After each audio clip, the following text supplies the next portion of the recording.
Jordan, I love game titles that are mysterious or that hint at like lore and theme, like Dungeons and Dragons or Call of Cthulhu or Blades in the Dark. Anyway, let's talk about EZD6.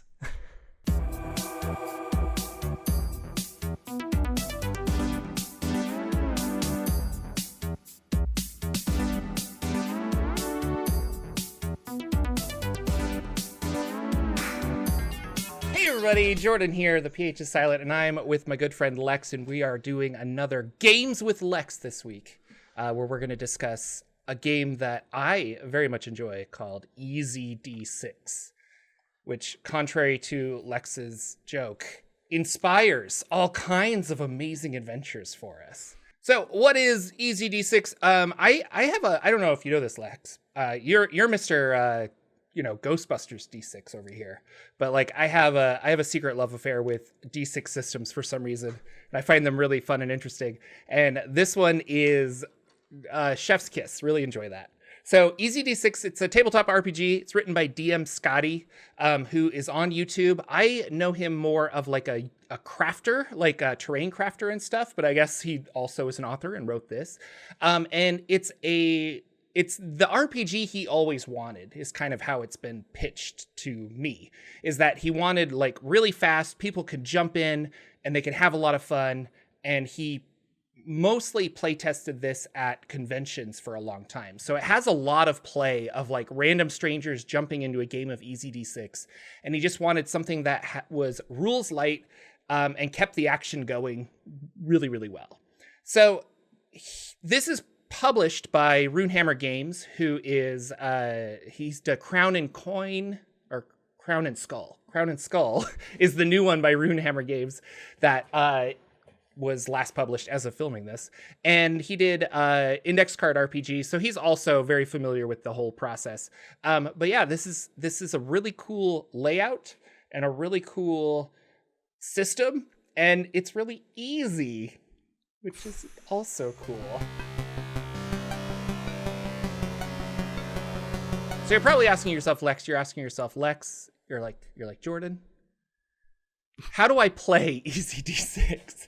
Well, I'll tell you, all you really need is a handful of D6s. So in other dice pool games that I've seen, you have to like, your stats kind of correlate to a number. So if I have like a 5 in strength, I would roll 5 D6s. But this one didn't want to have like a big old fistful of dice. So you have a success and a failure. Basically a 1 is always a failure and a 6 is a critical success, and everything else is in between. So something that is like moderately difficult is going to be a 2, and the hardest thing to accomplish in the game is going to be a 6, and everything's going to be on that difficulty scale. It can't be lower than 2 or higher than 1, or higher than 6, because if it's 1 you automatically succeed. So how that works in play is like, if I want to do something, and let's say I want to do the simple thing, like I want to hit a monster, and you go, okay, well, this monster is evading really fast. He's all over the place. He's going to be a 5 to hit. So you will hit him if you roll a 5 on your D6, which can be difficult with, a 5 or higher, I should say. But you have these things called boons and banes, which are more or less advantages and disadvantages. So if I have a boon in something, I get to roll 2d6 and take the highest. So now all of a sudden hitting 5 is a lot easier because I'm rolling 2 dice and I'm taking the higher. If I have a bane, I will roll 2 dice and take the lower. Throughout the game, you're trying to just hit certain numbers. And I haven't specifically played this, but I assume that you'll know the difficulty of a challenge pretty quick, or you'll know you'll be able to figure it out. Like either the game master in this game called the Rabble Rouser, if the game master doesn't tell you outright that this is a challenge 4, you'll like figure it out a little bit later. So the other interesting thing about this is karma, and karma is a meta currency that you acquire whenever you fail a roll. So if I don't hit the monster, if I don't lockpick correctly, I get a karma point.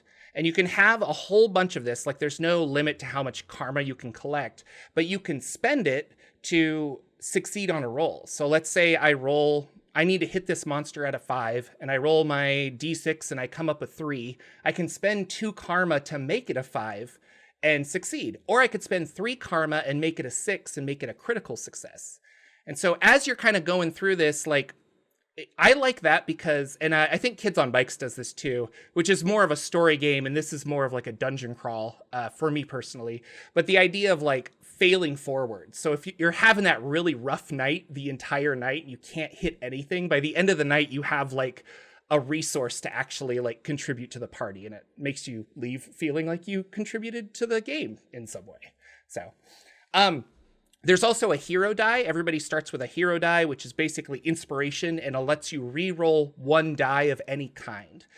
The interesting thing about karma, and we'll talk about it a little more in Magic, is like hero dice work really well with Magic, and karma points work really well with skills and attacks. And so you can convert 5 karma into a new hero die if you want. And so it's like, if I'm a wizard, I'm probably going to want to lean more towards using my karma points to get new hero dies to help my spellcasting system. You have health that is just 3 strikes. And so if you get hit 3 times, you're down, which is not a lot, but you have your magical abilities to heal strikes. And there's an armor segment where I can roll to see if I can absorb the hit with my armor. So again, you're rolling these d6s, and it seems like it's just a lot of like rolling on the fly and trying to keep things going. Monsters have like a base set difficulty, and the players are the ones that 99% roll for all of this interesting stuff. You're mostly probably just going to roll 3d6. Like, you're not going to roll mostly like 2d6 with banes and boons, but like you're not trying to hit certain things. And so as you level, you might be like, oh, I'm really good with a sword, so instead of a 5 to hit that monster, it's actually a 4 for me because like I'm really skilled with a sword. So you're kind of lowering the difficulty and setting like your expertise as you play. Does that make sense? Is this something you'd be interested in, like the rules as a baseline? Yeah, no, I mean, I love dice pool stuff, as you know. And I think, so one of the things I was going to ask you, but you just kind of answered, was the idea of, like, how many dice are you typically max expecting to roll? Because, like, can you stack boons and banes, stuff like that? But, yeah, if it's just 3d6 at most, that makes karma way more important. So, yeah, it feels like it's very kind of a well-oiled machine that, like, seems very clear and like it's going to work really well. The thing that strikes me about this, though, that I find so interesting, and maybe I should have expected it because the name of the game is EZD6, but the nomenclature is all over the place. Like, Banes and Boons, Hero Die, sounds like a fantasy game. Karma sounds like it's Hindu-inspired. Strike sounds like sports metaphors are now involved, and then... what was the other one? Those. Yeah, you're right, and we'll get into that too with the character classes, because I thought that was really interesting. It's like they did everything in their power to not copy traditional Dungeons and Dragons, and maybe that's because they wanted to publish this without a OGL, or they felt the need to be different. I'm not really sure, but you're right. Like I don't want to use whatever meta currency. We're going to use fate, or not fate, but karma, because I don't want to use fate, because that's like, isn't fate open d6, you know, things like that. So yeah, well, they have the fate die, like, I guess, but yeah. Yeah, so it's interesting that it's like, it feels very casual. Like you're just at a table being like, I'm going to use, I don't know, the karma points or whatever. Like, it feels easy on the surface, and then as you go through, I mean, this is a 100+ page PDF. As you go through, there actually is like a fair amount of rules to create a more complex game. But let's talk about Magic next. Lex, do you like Magic? No, I hate it. It's okay, terrible. Cool. Moving on. So Magic, or Miracles in this case, it's a different mini game system. So traditionally, or we already established that if I'm going to attack a creature and they have a defensive 5, I have to hit a 5 or a 6. With spells, there are certain spells listed in the game, but for the most part, you're coming up with a magical effect. I want to cast a spell like Fireball. The game master will look around and say, "Wow, you want to hit 4 creatures. Based on that, I'm going to up the amount of dice that I'm going to roll and take the highest." So let's say he wants to hit 4 characters. You're going to be like, I'm going to have a Bane, and I'm actually going to roll 2d6 because you want to hit so many creatures all at once. That's going to up the difficulty of your spell. But on top of that, maybe they're resistant to fire, so I'm going to roll 3d6 and take the highest. It's kind of interesting. So if you want a more localized spell, like one person fire attack, you're more likely to hit that one person. But if you want to do extremely amazing stuff, then your difficulty can go up to 6, which is still, you could still pull it off, but it gets a little more tricky. So once I roll that, let's say I roll 3d6 for my 4 goblins and I come up with a 5 because that's a good number we've been using. Now you know how difficult it is to hit them. Your spell, when you roll your spell dice, need to hit a 5 or higher. You get to decide from the get-go, do I want to power level my spell? So power leveling a spell is giving yourself boons. So I can roll 1d6, or I can power it up to be 2d6, or I can power it up to be 3d6, always taking the highest of them. The more you power it up, well, you only go to 3 levels. But if I roll 3d6, I have a higher chance of getting a 5 or a 6 on any of those dice to actually have my spell work and be effective. But if any of the dice come up as a 1, the entire spell fails and you take on like spell corruption. So it's this give and take of like, I could roll 1d6, I might not land my spell, but I could chance it, but I'm also chancing it like taking on spell corruption and hurting myself. And I love that risk reward. Like, there's not a safe way to do this. We just need to kind of roll the dice, and every situation is going to be different. Like, do I really need this to hit at the expense of myself, or do I really need this to like be safe because I'm going to die in the next round? I like the differentiation between you can't use karma for this, but you can use hero dice for it, so you're interacting with a different part of the core mechanic. And I like that give and take that you were talking about, where you can introduce more dice, but then you're more likely to get a 1. The only thing that I'm hesitant about, and this is actually kind of something we discussed when we talked about maze rats, is this idea that you're just like, I'm just going to decide what the spell does. And then the game is all on the game master to figure out, how am I setting the difficulty level for this thing the player just came up with? And I think that is, that's an improvised skill that not a lot of people have. So I agree with you. Like, it's kind of weird to be like, hey, I want to do this. And you're like, okay, wow, I wasn't trained for that. But in the defense, like, the game was very much written that way because they don't want to look up spells. They don't want to open a book and be like, okay, how does dominate person work again? I don't know. You know, I need to like figure it out. And there's no levels really in this game. So with it, kind of like, well, I guess Maze Rats had levels, but there's no levels in this game. So it is kind of like, could I pull off a certain spell within reason? And I think you have to have people that are clever and willing to work with you, as opposed to like, I don't know, how do I do damage to them? And you're like, okay, well, let's do that. Miracles work the same way, except they can only be used defensively, because the idea is that the gods aren't going to like hurt anybody. And you're doing a similar role, but you're trying to get your god's attention as opposed to resistance to spells that you're firing out. So you have a DC that you have to hit. You're like, oh, I have to get like a 3 or higher. And it kind of explains it in the rules of like how aloof your god is. So up next is classes and species, and this is another interesting thing because you have such a simple system, but then he went and added 9 different classes you can be, and there's 5 species. So you can be a warrior, a warden, a delver, a brute, a rascal, a conjurer, a friar, a skald, and a beastmaster. The skald is kind of like a bard, friar is a cleric, conjurer is a magic user. You can kind of figure out the other, like brute is a barbarian, rascal is a thief. Delver is what is delver? They're like Like a ranger? like a miner, kind of like an underground Oh, subterranean okay. ranger. Yeah. Kind of like yeah, I guess like a dwarf, but dwarf is also a species. The warden is a ranger and the warrior is a fighter. Each of these have fun different things. Like the brute, you can take 5 strikes instead of 3. And you save on you have a boon on melee attacks and strength tasks. So anytime I'm going to do something with melee and I'm a brute, I'm really strong. And then you also have certain things like enrage, lets you sacrifice one of your own strikes to inflict an extra strike on a hit, so you can take damage to do extra damage. The warden has a boon on ranged weapons and wilderness tasks. And you get these certain little benefits like Trail Finder. You can find traces left by passing creatures.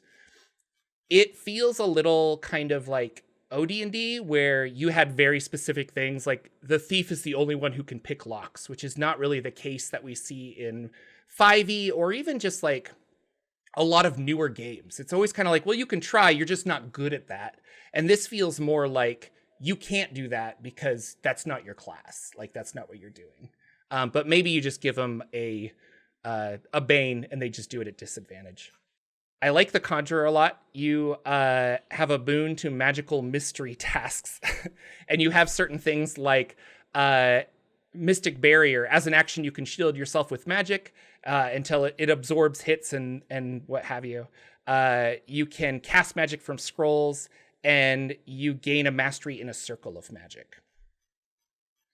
Now, moving on to species, there are all kinds. Well, there's 5 species. You can be a human, an elf, a dwarf, a halfling, or a goblin. And so on top of species, when you create a character, you also have these inclinations, which are kind of like backgrounds or skills or feats. It's a way to even more customize your character. So it's like, I want to be a rascal, but I also want to be good at alchemy or something like that, or I want to be able to cast spells. And so you kind of mix and match those to create your character like you would in most, I don't know, Final Fantasy tabletop RPGs. And then like the dwarf has a boon to resist poison. The elf has a boon to resist mind altering tricks. Larger foes have difficulty hitting the halfling. So you have like your stereotypical kind of things. And then you have these inclinations to kind of add to it. So Born Blessed, I start each session with 6 karma instead of 3. Or I have Danger Sense. I can't be surprised, and I have a boon on to avoid traps. You can get a familiar. Fate Touched. I start the game with 2 hero dice instead of 1 hero dice. Lots of fun things that are actually directly involved with the class. And then you get even later where there are magical schools, basically, like they call them circles of sorcery. But I could be an arcane master or a blast master, and then you get certain roles that if you're going to do spellburn, or not if you're going to do spellburn, but if you're going to attack with an offensive spells, you actually have benefits to that, then you don't.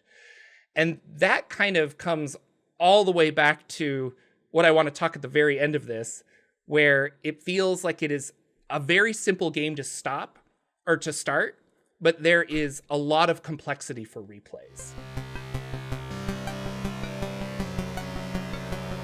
So they're simple mechanics. They seem fairly straightforward, and DM Scotty made the game to have a surprising complexity the more you read into it. And I will say, like, half of this PDF is actually rules for the rabble rouser on like how to run the game and how to create scenarios. And from his playtesting, it seems like it's been a lot of like dungeon dives. Like, hey, let's just get a group of people, roll up a random character, and let's go. Or I shouldn't even say roll up a character, because you're not rolling for anything. You're just like, I'm going to be a Beastmaster, and based on your inclinations, you're going to be slightly different from another Beastmaster, but everybody could make the same character. You know, it's kind of like a Final Fantasy 1, we're all picking White Mage, and we're just going to go into the temple and clean house with our undead spells or something. One of the bad things I think about this is there's no level system. There is a way to like kind of give benefits, like, oh, you cleared a dungeon, you did this, but I don't see this in long-term play. I wonder if a lot of people, I after having played DCC for multiple levels, I know that a lot of people look at Dungeon Crawl Classics and think like, oh, that's really good for one shots, but I'd never play it in a long-term campaign. And this one I feel that way about, where I'm like, man, this is going to be great for one shots. Like I want to take this to a convention and play it with my friends. I think it'd be really cool, but like, I don't see myself playing this for like a long-term campaign. What are your thoughts on this? Like, does it feel overly complex for what it's trying to be? Is it right in the middle? I think it's interesting, right? This is very different than a lot of the other systems we look at that are mostly like OSR systems. And a lot of those systems bank on this idea of like, okay, here's like the very base tenets of D&D, but we're going to give you a lot of room to like do whatever you want within them. So that in a way I think feels like, oh, this is minimalist, so you could use it for a one shot, but then you could also play a campaign in it because I don't feel like I feel like more creative freedom with what I'm doing with my character. Whereas in this, it's minimalist, but then it gives you all these rules for customization, which are great in the sense that you can mix and match them, but in a weird way, they make the game feel like you have less options. I don't know how to explain it. It's like you have you because it's not just saying do whatever you want in terms of how you customize your character. It's saying, oh, these are the things you take to customize your character and the combinations you can create. And I think that leads people to have the thought process of, oh, okay, that means there's a limited number of options, so I couldn't just keep going with this. I'm going to come back to my point earlier where I think the nomenclature and the theme in this game is just all over the place and I can't peg it down. And that Are you seeing like, is it a fantasy base? Is it a like, well, are you saying that? It's definitely fantasy, but because okay, this is a personal opinion, but I'm just a sucker for like very specific theming for stuff. And this one, like I'm looking at the classes and it's like a skald is a very specific kind of bard that's like very Nordic, but then it's right next to the friar, which is not exactly that. And I'm just like, okay. And then there's like the warden and the delver, which I figured those could both kind of be rangers. I was looking at it, I'm like, some of these are very much like traditional D&D, but then other ones aren't. And some of them feel like they speak to a very specific theme, but then others don't. Mm-hmm. And I'm just like, I just wish it all fit together in a way that didn't feel as hodgepodge. But again, because this is supposed to be a casual game, that probably doesn't matter to anyone. It's just me. This is just a me thing. If there was a setting backdrop for this, I think that would be kind of interesting. And then you could rename those classes to be something more like thief or ranger, as opposed to these other ones. I haven't looked at it, but I did find that somebody kind of took this system and they made a sci-fi version of it. So I don't think this is like public domain or open or anything like that. But I mean, the core concept is the core concept, and I'm not saying somebody like stole from DM Scotty or anything like that. But I saw that somebody was like EZD6, the like spacefaring version, and so this could be like the groundwork for something that evolves in a different way. It could be really cool. I guess I was really amazed at how much variety he got out of just 3d6. Like it blows me away that there's all these different like minutia to a game that I'm like, this really shouldn't have that much because you're not rolling that many dice and you don't have that many stats. Like you have 3 or 4 stats. And so, or you don't even have stats. I'm sorry. That's dumb. I'm thinking of another game that I was looking at. Like, you don't even have stats. You just have, like, how hard is this? And, like, I'm good at this. And so, yeah. Mm-hmm. Yeah, no, it's the core mechanic is extremely clever. And, like, the couple of supporting mechanics that go with it, like, really, really cool. And I guess my final thought is, like, I think this is a fun way to get through some of those dungeons. Like, those old OD... or old D&D dungeons. Like, I want to use this system to run Tomb of Horrors and just kind of see like what, like, you know, let's just go through, like figure it out, like see what's going to happen. And I think it could be a lot of fun to make it mostly about puzzles. And then the players have to really figure out the puzzles as opposed to like rolling for checks to see things and stuff like that, you know, because it's just like you have 2d6. Like, what do you want? Like, go. That's EZD6 by DM Scotty, published by Runehammer Games. Go check it out at Drive-Thru RPG. You can get physical copies too, or go to Runehammer Games. Links down below. And thank you so much for watching and subscribing. We'll be back next week with more content and more games with Lex.